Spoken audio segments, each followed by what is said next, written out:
Finally কালকে এত রেমালটা জ্বালিয়েছে, রাত্রিবেলা এত ঝড় বৃষ্টি দিয়েছে কি বলবো। ফাইনালি ওয়েদারটা একটু ক্লিয়ার হয়েছে, তাই জন্য সেই খুশিতে একটু চা বিস্কুট বানিয়ে নিলাম।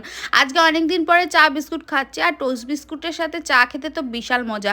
তার মধ্যে মা আবার রেমাল চলে গেছে বলে একটু খুশিতে কি এনেছে চলো দেখাই তো।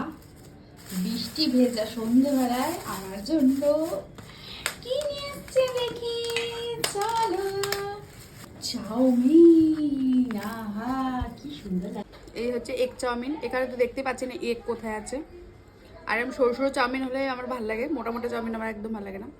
আর রাস্তায় বাচ্চাগুলো একটু বৃষ্টি কমেছে, দৌড়াদৌড়ি শুরু করে দিয়েছে, আর আমি ঘরে বসে চাউমিন খাচ্ছি। টেস্ট আছে বস, টেস্ট আছে। আচ্ছা তোমরা সস দিয়ে চাউমিন খেতে ভালোবাসো না সস ছাড়া? আমাকে কমেন্টে জানো। আমার সস ছাড়াই ভালো লাগে, আজকে একটুখানি ভাবলাম সস দিয়ে খেতে।